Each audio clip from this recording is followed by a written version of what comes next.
Hello and welcome, students. Today we will read the present perfect tense. I hope you like my previous videos about tenses.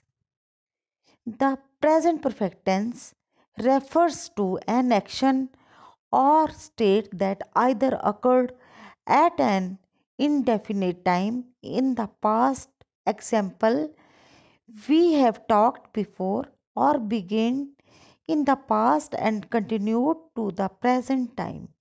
Example, he has grown impatient over the last hour.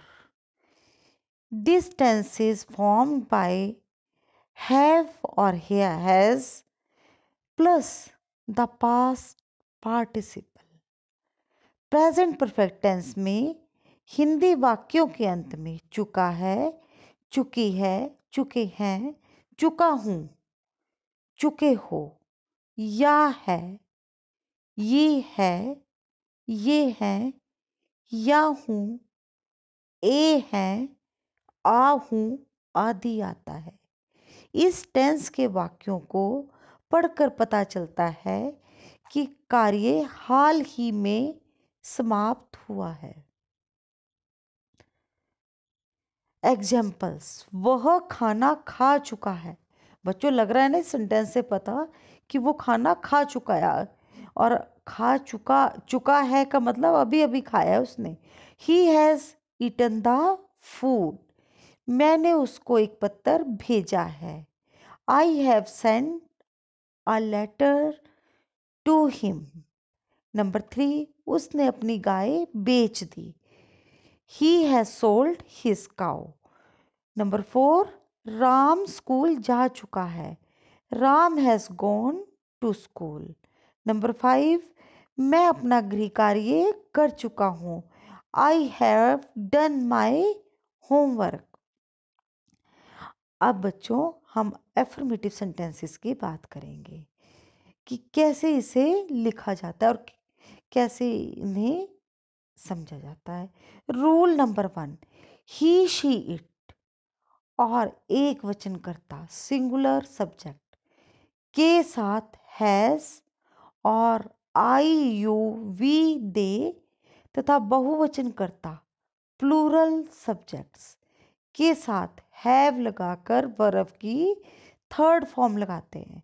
बच्चों, इसमें आई और you है तो singular subject, पर क्या है, आई क्या है, फर्स्ट पर्सन है, और यू क्या है, सेकंड, और ही शी इट और ये क्या है, थर्ड पर्सन है।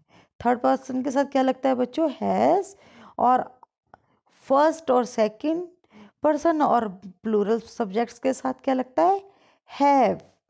अब देखो, सब्जेक्ट प्लस हैज और have plus V3 plus object. Examples, he has eaten the food. अब देखो, ही क्या है, ये थर्ड पर्सन है, तो इसके साथ क्या लगा, हैज, और ईट क्या है, ईटन क्या है, ईट की थर्ड फॉर्म है। Number 2, he has sold his cow. Number 3, Ram has gone to school. Ram भी बच्चों थर्ड पर्सन है और इसीलिए इसके साथ भी हैज लगा। Number 4, I have got a cold. अब आई क्या है, फर्स्ट पर्सन है, इसके साथ क्या लगा, have. Number 5, I have sent a letter to him. Number 6, the train has come to the station. अब करेंगे बात बच्चों हम नेगेटिव सेंटेंसेस की। नेगेटिव सेंटेंसेस में हैज़ और हैव के बाद नॉट लगाते हैं। बाकी बच्चों सारी वैसे ही एफर्मेटिव सेंटेंसेस की तरह ही होता है, पर इसमें हैज़ और हैव के बाद नॉट लगाते हैं। सब्जेक्ट प्लस हैज़ और have plus not plus V3 का मतलब बच्चों वर्ब की third form plus object. Example, Sumit has not made the chair. Number 2, Ram has not gone to school today. Number 3, I have not sent a letter to him. Number 4, he has not sung a song. Number 5, the train has not come to the station. Number 6, he has not gone home. Number 7, they have not sold the horse. अब करेंगे बात बच्चों हम interrogative sentences, प्रश्नवाचक वाक्यों की। इसका क्या है रूल नंबर क्या 1 क्या है इसका? अगर वाक्य के आरंभ में क्या हो तो हैज और हैव कर्ता से पहले लगाते हैं, सब्जेक्ट से पहले लगता है, और वर्ब की थर्ड फॉर्म लगा देते हैं, और वाक्य के अंत में प्रश्नवाचक सूचक चिन्ह मतलब इंटेरोगेशन साइन मतलब क्वेश्चन मार्क साइन अवश्य लगाते हैं। हैज और have plus subject plus V3 plus object plus question mark sign. Example, has he sold his cow? Number 2, have you learned your lesson? Number 3, has Ram gone to school? Number 4, has he not sold the horse? Number 5, has Sumit not made the chair? Number 6, has he written many books? Number 7, have I not caught a thief? अब बच्चों interrogative sentences का rule number 2, अगर वाक्यों के बीच में कब, क्यों, क्या आदि प्रश्नवाचक शब्द आए तो सबसे पहले इनकी इंग्लिश व्हेन, वाई या व्हाट, और उसके बाद हैज या हैव, और फिर कर्ता मतलब सब्जेक्ट, और फिर वर्ब की थर्ड फॉर्म लगाते हैं, और अंत में प्रश्नवाचक सूचक चिन्ह लगाते हैं। कैसे? Why, what, how, where plus has और have plus subject plus V3 plus object plus question mark sign. Example, why have you not read this book? अब वाई के बाद देखो बच्चों क्या आ रहा है? हैव आ रहा है, क्योंकि यू के साथ क्या लगता है, मैंने बताया था ना यू सेकेंड पर्सन है, तो यू के साथ भी क्या लगता है? Number 2, where has the boy run away? Number 3, how have they done this? अब देखो हैव दे के साथ क्या लगा? हैव, क्योंकि दे क्या है? प्लूरल सब्जेक्ट है। Number 4, who has brought this book? Number 5, whom have you called?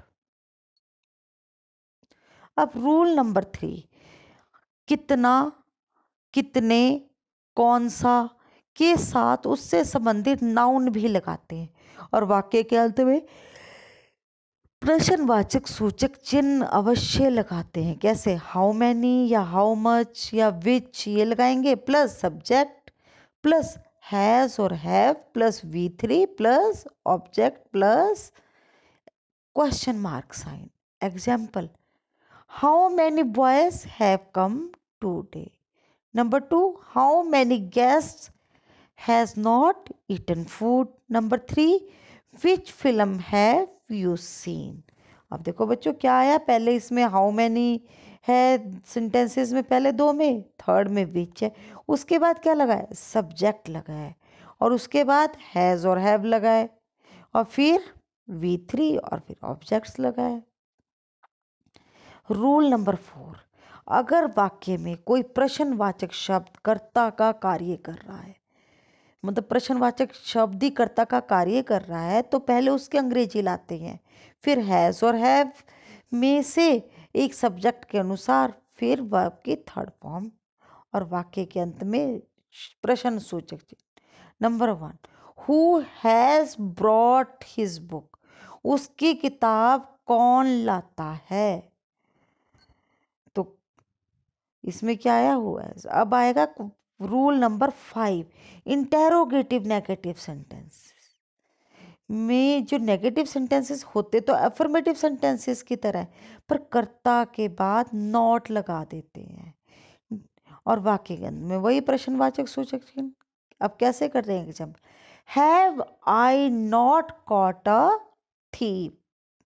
Number 2, Y have you not read this book. करता क्या है बच्चों? सब्जेक्ट क्या है? पहले सेंटेंस में आई है, दूसरे में यू है, तो उसके बाद क्या लगाया हमने? नॉट लगाया है। अब I hope you like my video. अब मुझे और बच्चों हमारे लिए ये टेंसेस समझना बहुत ही ज़रूरी है, इंग्लिश को पढ़ने के लिए, बोलने के लिए, आगे इसके ग्रामर को करने के लिए हमें टेंसेस की नॉलेज होना बहुत ज़रूरी है। इसलिए आप बच्चों टेंसेस को बड़े ध्यान से कीजिए। Thank you students.